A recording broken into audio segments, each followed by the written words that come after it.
दोस्तों, क्या आपने कभी सोचा है कि अगर हम 200 साल पीछे चले जाएं, यानी सन 1800 में, तो हमारा भारत कैसा दिखता होगा? न मोबाइल, न ट्रेन, न अंग्रेजी शिक्षा, लेकिन साथ ही वो भारत जो आजादी से पहले अपनी असली पहचान के साथ जी रहा था। तो चलिए, आज हम आपको एक टाइम मशीन में बैठा कर ले चलते हैं सीधे सन 1800 के असली भारत में। भारत की राजनीतिक तस्वीर दोस्तों, 1800 का भारत एकीकृत देश नहीं था। यहाँ कई साम्राज्य और रियासतें थीं। मुगल बादशाह दिल्ली के लाल किले में जरूर बैठा था, लेकिन उसका असर सिर्फ नाम का रह गया था। ब्रिटिश ईस्ट इंडिया कंपनी धीरे धीरे भारत पर कब्जा कर रही थी। 1757 की प्लासी की लड़ाई और 1764 की बक्सर की लड़ाई के बाद बंगाल, बिहार और उड़ीसा पर उनका राज्य हो चुका था। दक्षिण में टीपू सुल्तान अंग्रेजों से लड़ रहे थे, लेकिन 1799 की चौथी मैसूर युद्ध में उनकी मौत के बाद अंग्रेजों का दबदबा और बढ़ गया। पश्चिम में मराठा साम्राज्य ताकतवर था, लेकिन अंग्रेजों से लगातार युद्ध में कमजोर पड़ रहा था। पंजाब में महाराजा रणजीत सिंह का सिख साम्राज्य उभर रहा था, जो कुछ समय तक अंग्रेजों को रोक कर रखेगा। मतलब यह कि 1800 में भारत एक राजनीतिक खींचतान का मैदान था, जहां हर ताकत अपनी पकड़ मजबूत करने की कोशिश कर रही थी। समाज की झलक अब जरा आम लोगों की जिंदगी देखें। समाज जाति व्यवस्था और परंपराओं में बंधा हुआ था। बाल विवाह, सती प्रथा, पर्दा प्रथा जैसी कुप्रथाएं प्रचलित थीं। महिलाएं शिक्षा और अधिकारों से वंचित थीं। लेकिन इसका मतलब यह नहीं कि समाज सिर्फ अंधकार में था। भक्ति आंदोलन और सूफी परंपरा से लोगों में मेल जोल और भाईचारा भी बना रहता था। गांवों में लोग एक दूसरे के सुख दुख में शामिल होते थे।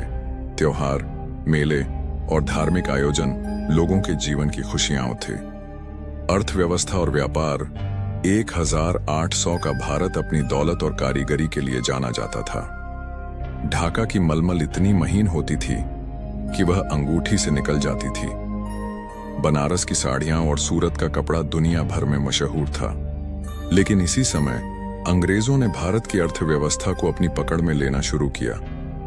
भारतीय उद्योगों को धीरे धीरे खत्म किया गया और ब्रिटेन से मशीनों से बने कपड़े भारत में बेचे जाने लगे।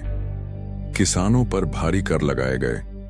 उन्हें मजबूर किया गया कि वे खाने वाली फसलों की बजाय नील, कपास और अफीम जैसी नकदी फसलें उगाएं।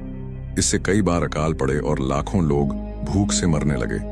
शिक्षा और संस्कृति, 1800 में शिक्षा अभी पारंपरिक थी। गुरुकुल और मदरसों में संस्कृत, अरबी और फारसी पढ़ाई जाती थी। अंग्रेजी शिक्षा का दौर 1835 के बाद ही शुरू हुआ।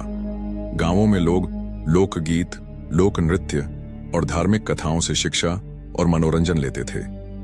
कला और संस्कृति को स्थानीय राजा और नवाब संरक्षण देते थे। संगीत, शायरी और चित्रकला का दौर अब भी जीवित था। आम लोगों की जिंदगी अगर हम 1800 के किसी गांव में पहुंचे तो हमें दिखाई देगा। मिट्टी और घास फूस से बनी झोपड़ियां, बैल और बैलगाड़ी लोगों की मुख्य सवारी। लोग साधारण कपड़े पहनते, किसान खेतों में काम करते और महिलाएं घर संभालती। जीवन कठिन था। बार बार आने वाले अकाल, बीमारियां और ऊंचे कर लोगों को परेशान करते थे। लेकिन इसके बावजूद त्योहार और धार्मिक आयोजन लोगों के लिए खुशी का जरिया थे। दीपावली, होली, ईद, बैसाखी और गांव के मेले, यही उनकी असली मनोरंजन की दुनिया थी। प्रमुख घटनाएं 1800 के आसपास। 1799 चौथी मैसूर युद्ध में टीपू सुल्तान की शहादत। 1803 अंग्रेजों का दिल्ली पर कब्जा और मुगलों पर उनकी पकड़। 1805 दूसरा मराठा युद्ध, जिसमें अंग्रेजों की जीत हुई। यही समय था जब अंग्रेजों ने अपने व्यापारिक घराने और प्रशासनिक तंत्र को भारत में मजबूत करना शुरू किया।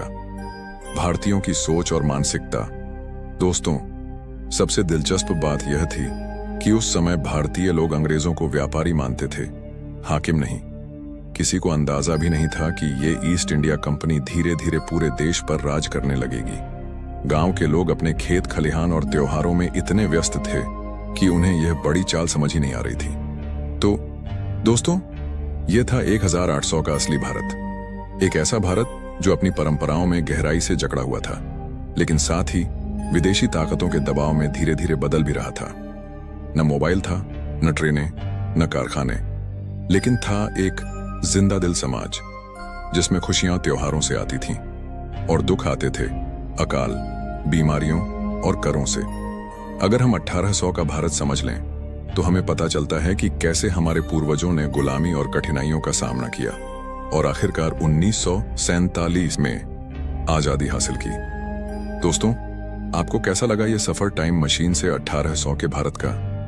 अगर अच्छा लगा तो वीडियो को लाइक, शेयर और सब्सक्राइब करना मत भूलिए, क्योंकि मैं लाता रहूंगा आपके लिए ऐसी ही अनसुनी और दिलचस्प कहानियां। मिलता हूं अगले वीडियो में।